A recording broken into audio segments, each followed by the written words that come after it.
Hey, welcome. So today we're not just going to talk about some new productivity hack. We are going way deeper.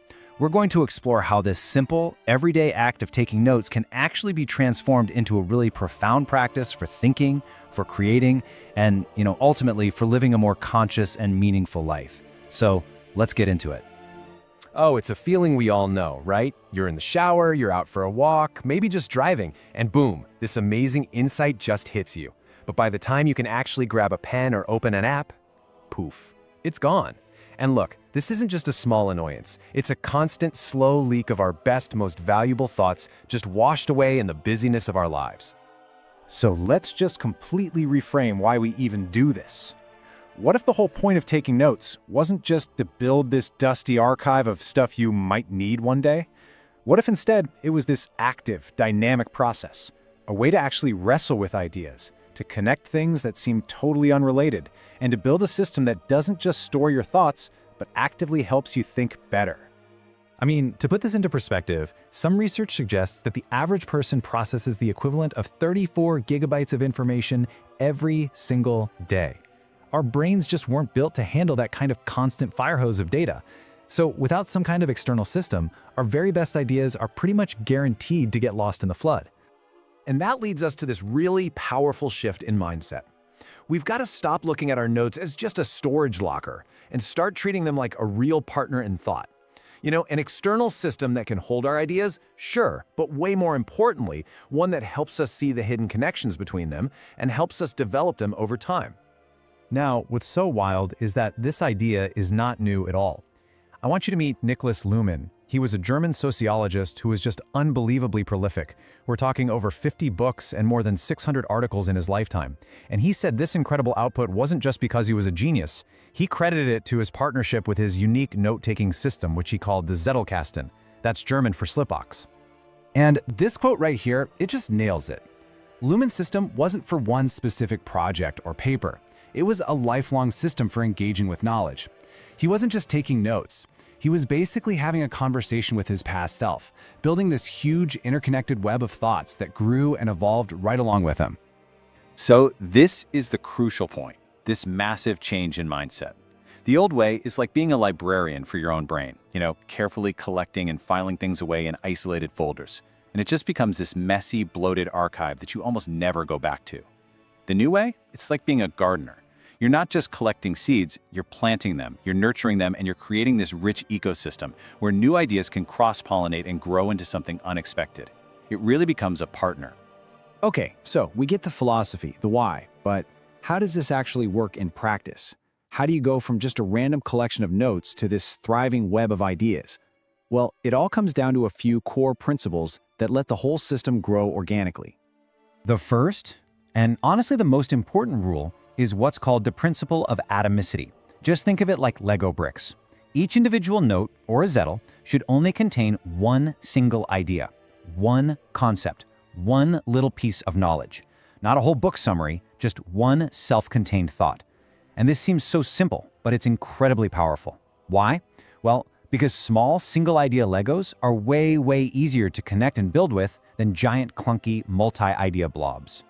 And the structure of one of these atomic notes is just beautiful in its simplicity. First, it gets a unique ID. Think of it like a timestamp or a special number. This gives it a permanent, fixed address. Second, the body, where you explain the idea, and this part's crucial, in your own words. This forces you to actually process it, to understand it, not just copy-paste.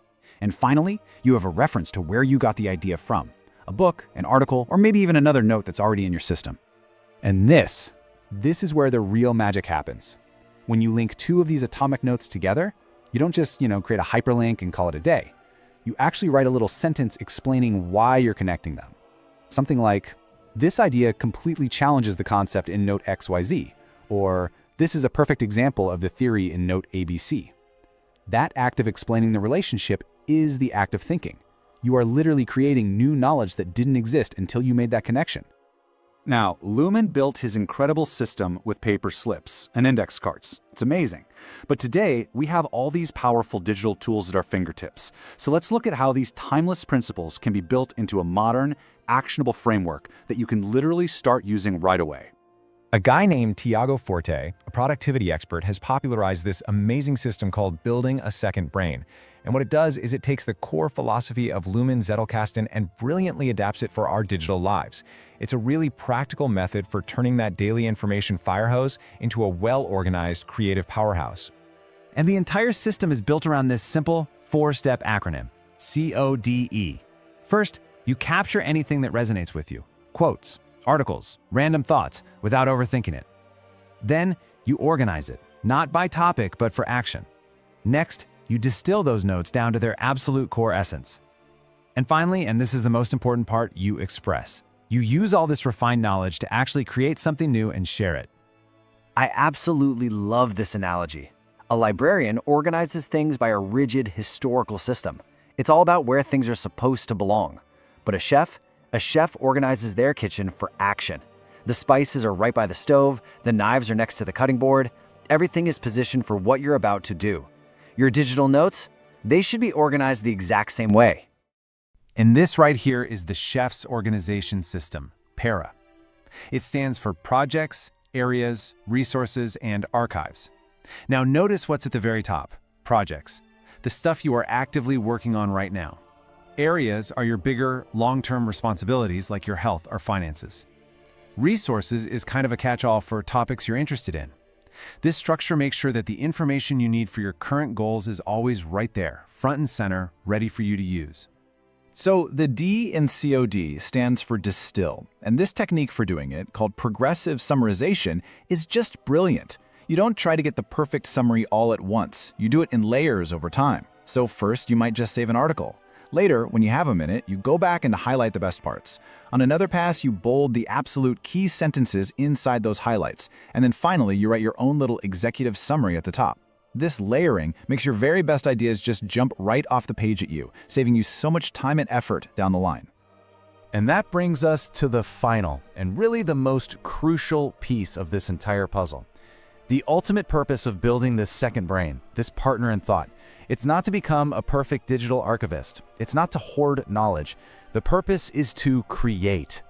The 18th century philosopher Giambattista Vico just captured this idea perfectly with this phrase, verum ipsum factum. It means the truth is the same as the made. We can read and consume information forever, but true understanding, that deep, genuine knowledge, it only comes when we apply it. When we use our notes to write something, to create a presentation, to build a business plan, or to solve a really tough problem. The act of making is the act of knowing. So please, don't get stuck trying to find the perfect app or building some flawless color-coded organizational structure. That's really just a fancy form of procrastination. The real value doesn't come from having a pristine system. It comes from the daily process of capturing, organizing, distilling, and then expressing. It's in the doing that the insights show up and your best work actually gets done. In the end, this is so much more than just a new way to take notes. It's really a commitment to engaging with the world more deeply, to developing your own unique ideas and contributing something new that only you can. It's a system for turning all that consumption into creation. So really, the only question left is, what will you create? Life is a long journey filled with details to discover. If you don't want to miss your notes on life along the way, make sure to subscribe. If you found value in this video, you can support us by hitting the like button. See you in the next knot.